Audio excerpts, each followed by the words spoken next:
Hello, ladies and gentlemen. I hope everybody's having a nice quarantine. For our first remote learning experience unit, we're going to model this COVID stuff. We're going to see if we can predict sort of how many cases are going to be, and I'll give you guys some tools to maybe come up with an even better model. So first thing I'm going to do is just take this activity that we've got here, and I'll show you how to kind of walk you through all the steps that you need for this activity, and then we will actually let you try it. So first thing, this says, Maria gets to college and sees they're giving out free t-shirts. This is an actual thing. I remember very clearly at Miami, they would have just tables full of stuff and they'd give stuff away, and they like to give away credit cards. So this is that sort of situation.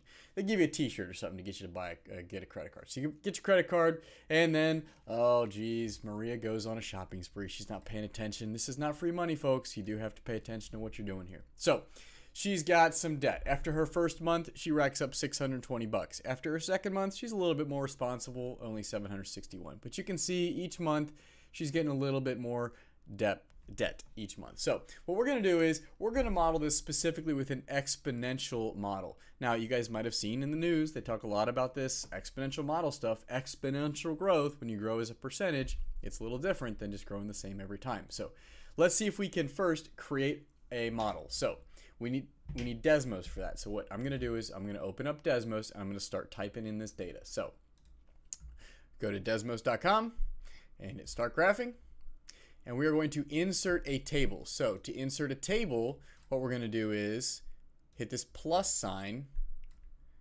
and table. There you go. Now we need to type the data in. It was the first 8 months, first 8 months. And then I need to type in those actual numbers. So the first month was $620.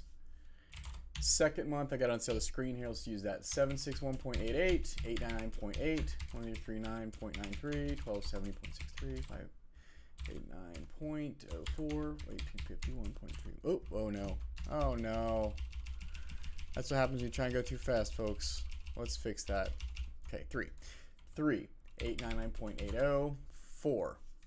1039.93, 5, 1270.63, 6, 1589.04, 7, 1851.31, 8, 2154.92. Now, I would encourage you to do this whole process along with me. It might be a good thing for you to be able to do the next activity. So if you want, enter your data, hit pause, and then pick up where we are from now. So we've got our data entered. Now, the next thing we need to do is create an actual regression model. Now, there are lots of formats for this. You can kind of do whatever you want here to type this in, but what I'm going to do is use just a very basic exponential growth model. So I'm going to say y1. So since this says y1, I need to type y1, and then you hit the tilde key. The tilde key is next to the 1. You hit shift, and it's that little squiggly thing. So y1, and I'm going to do a times, you use shift 8 to make the time symbol, b2, the caret, shift 6 is a caret symbol, that will raise it to an exponent, and then I'm going to say x1. So you need to make sure that it's a times b to the x1. y1 are your outputs and x1 are your inputs. And what Desmos is going to do is it's going to generate a model for us, and we're going to then be able to use that model to do predictions. First thing I want to do though is make sure that all those points are on there. So to zoom this thing out, you might be able to see, oh, there's my graph, but more useful is if you hold down the shift key while you're on the X and Y axis, you can actually rescale it like that. So for your project, you're probably going to need to do this. There they are. There's my points. Okay, great. So you can see I've got my points plotted, and I also have my model plotted now. So that's awesome. What am I going to do next? Let's see. I've got my model, enter the data. Okay. Next thing I need to do. How accurate? Well, I can actually write the model as a function. So how accurate is my model? First thing, how accurate is it? So this R squared value is, the closer it is to 1, the more accurate a model is. So 0.9971 is really close. You can see that it's hitting almost all these points. It's very close to all these points. So this is a really good model. For the first 8 months, this very accurately models Maria's debt. The next thing I want to do is write the model as a function. So to write the model as a function, I'm going to use function notation and say, I'll just say f of x equals. Now, when we did that, we have a and b. It tells you what a and b are going to be, and you're going to use those a and b models in your model. So I'm going to say 528.248 times b to the x1. So b is 1.1943 to the power of x. Now, you don't need to put x1 there because you're actually going to generate a new function. I don't need this anymore. You can see how it's on top of it. If it's on top of it, that's a good sign. See how it's going between different colors here? If I get rid of the black one, I can just say, hey, the red one, it's perfect. Great. So there's my model. I'm going to take that model and I'm going to actually put that on the next screen just so I have it. So that is my model written as a function.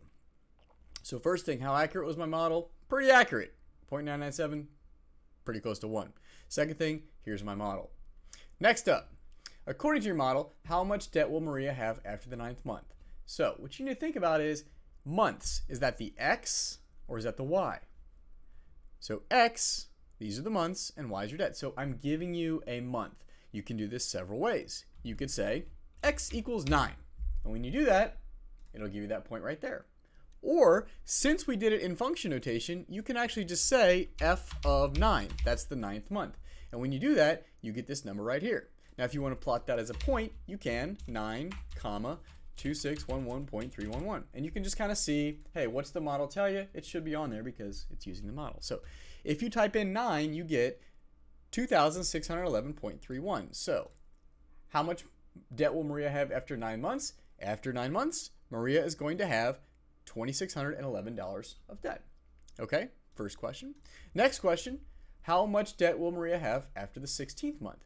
So, same game, 16th month, we're going to make this a 16, and you can see now, after 16 months, we expect about $9,050. So I'll even write that out as a sentence. I'll say after, and you should too, after 16 months, our model predicts that Maria will have, how much debt was it? $9,050.09. $9,050.09. So your answer should look very similar to this, but obviously you're going to have different context. So after 16 months, our model predicts that Maria will have $9,000 in debt.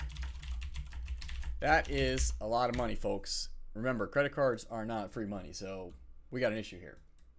Now, what do we got next to do? Okay. Maria actually went on a bigger spending spree and she racked up $12,000. So we only thought she'd have $9,000, but it turns out she had $12,000 in the first 16 months. So what we're going to do is we're going to adjust the model a little bit. And I want to go back and talk about that model so you can see kind of what it is that we're changing. So when you generate an exponential growth model, this 528.248, that is the y-intercept. So if you wanted to, you could move that up or down. You could say, oh, let's make that 600. Let's make that 700. And what I'm really doing is I'm moving the y-intercept. I'll put that back to what it was. I might want to change that, but for now, let's just leave it alone. That is your y-intercept. The second thing is the growth factor. So if I change that to be bigger than 1, it's going to go up. But watch what happens if I make it like less than 1, like 0.9. That means that we're decreasing. We're only keeping 90%. So she's actually reducing her debt. That doesn't make sense. Here she's gaining debt. So I'll put it back to 1.19. And I'm like, that's pretty good. That means we're growing by about 19% every month. She's got a 19% growth. Now, if I think that she had 12,000 after 16 months, I'm going to put that dot in here. 16, 12,000. And where is that? 16, 12,000. That's going to be a lot. Okay, up here. So you can see if we use our current model, it's a little bit under. We predicted on here, and it's actually above that. So what we need to do is say, well, it's actually growing a little bit faster. So what I'm going to do is I'm going to change this and say, well, what if instead of 19%, it's 20% or 21% or 22% or 21.5%? Ooh, look at that. I nailed it. So by adjusting the growth factor just a tiny bit, I've been able to now hit this point, and although it might not be as accurate down here, it's a little bit better of a predictor long term. So now I have a slightly better model. What I'm going to do is adjust my model and explain what has changed. What has changed was I went from 19% growth factor to about 21% growth factor, and that has hit my 16th month much more accurately as a result. So I could use this to maybe predict the 17th month a little bit more accurately. So that is everything you need to be able to do. You need to be able to create a model. You need to be able to then create a function out of that model and then use that model to predict, and then hopefully you can use that to tweak a little bit. So go ahead and get your assignment finished, and if you have any questions, feel free to shoot me an email, and there's a Schoology assignment you're going to complete as well, just sort of as like a check-in. So get those two things done, and that's your week of assignments. So good luck, guys.